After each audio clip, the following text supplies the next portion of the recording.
Always do it on my own, so I gotta get through it. And the only thing I know is to love what I'm doing. Never give up, never slow, till I finally prove it. Never listen to...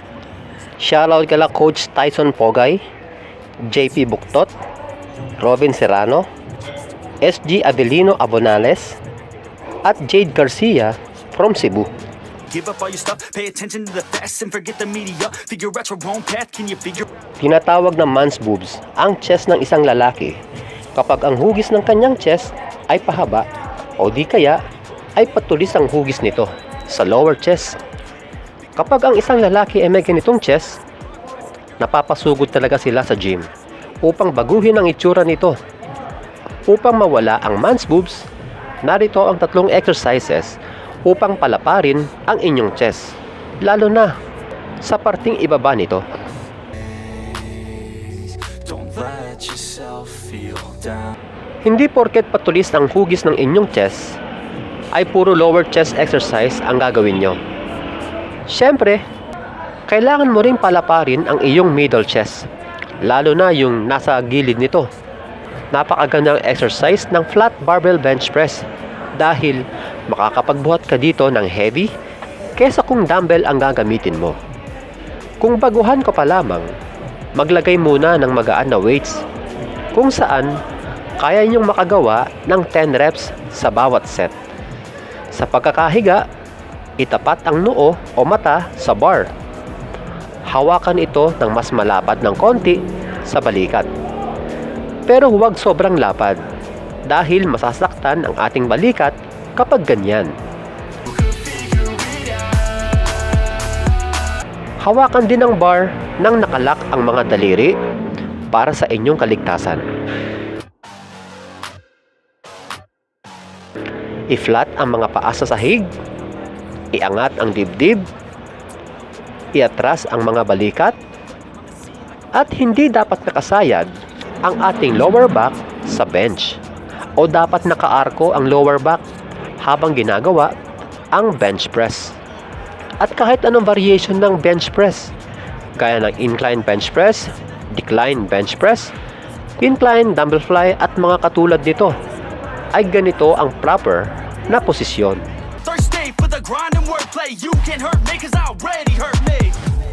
Kapag naiangat na ang bar, i-double check ang inyong posisyon. Baka may nakalimutan kayong gawin. At kung handa ka na, kumuha na ng buwelo at dahan-dahan na itong ibaba sa tapat ng inyong nipple o utong. Ginagawa ang pagkontrol na paggalaw lalo na sa pababang direksyon o tinatawag ding negative motion. Dahil ito, yung paggalaw na mas malakas ang tama sa ating chest. Kung kayang idikit sa dibdib ang bar, gawin ito. Kung hindi pa kaya, okay lang yan. Dahil hindi pa kayo sanay. Dahil ang mahalaga dito ay tama yung posisyon ng inyong katawan. Mapapansin din na hindi masyadong nakabuka ang aking mga siko o hindi ito naka-align sa aking balikat. Sa halip, ibaba ito ng bahagya na naka-align sa ating nipple.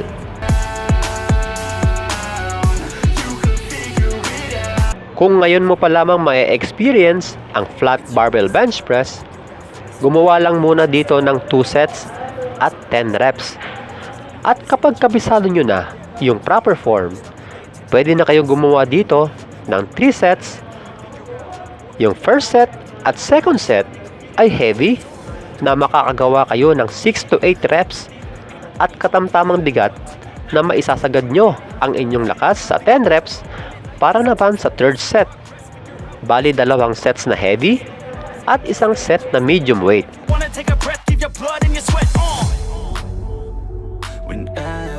Isunod natin ang cable crossover. Maraming variation din ang cable crossover. At dahil lower chest ang itatarget natin, high to low ang gagawin nating crossover.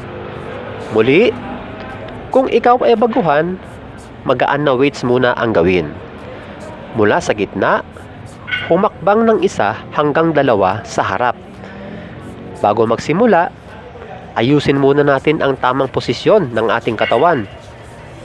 Mula sa pagkakatayo, Iposisyon ang paa ng ganito. Chest out. Iatras ang balikat.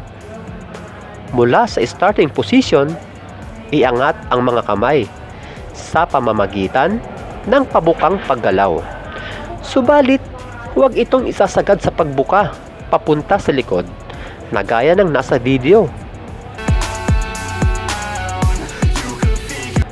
Maaaring ma-injury ang inyong balikat kapag ganyan.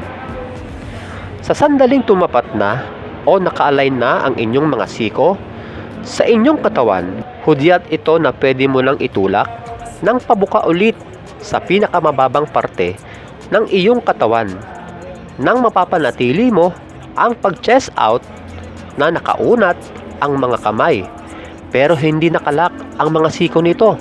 When I'm down on my luck, pick myself back up. Heavy hitter, and you know I'm not a quitter.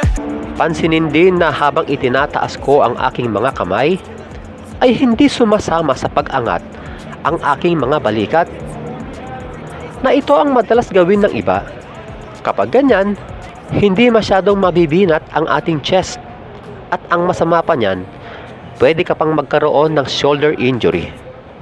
Mag-focus ka sa lower chest sa pamamagitan ng pagpiga dito kapag nagsalubong na ang iyong mga kamay. Kapag baguhan ka pa lamang, muli, gumawa dito ng 2 sets at 10 reps. Kapag na-master mo na yung proper form, 3 to 4 sets na ang pwedeng gawin at 10 reps bawat set. At ang panghuling exercise ay ang decline barbell bench press. Sundan lang lahat ng mga posisyon mula sa paghawak sa bar hanggang sa paghiga sa bench. Sa exercise number 1 na flat barbell bench press, huwag din kalimutang gawin ang kontrolado sa paggalaw, lalo na sa negative o sa pababang direksyon. 2 sets at 10 reps para sa mga baguhan at 3 sets naman kung kabisado mo na yung proper form. 2 sets dito ay heavy na 6 to 8 reps at 10 reps para sa last set na medium weight. Upang lubos nyong mapakinabangan ang 3 exercises, ay gawin ito ng 2 beses kada linggo. O di kaya, ay may pagitan na 2 hanggang 3 araw bago mo ito ulitin. Pwede rin gawin ito ng mga taong naliliitan sa kanilang lower chest. Sa mga gagawa nito, dagdagan nyo na lamang ng isa pang chest workout. At ito ay para sa upper chest. Maaaring incline dumbbell bench press o incline barbell bench press.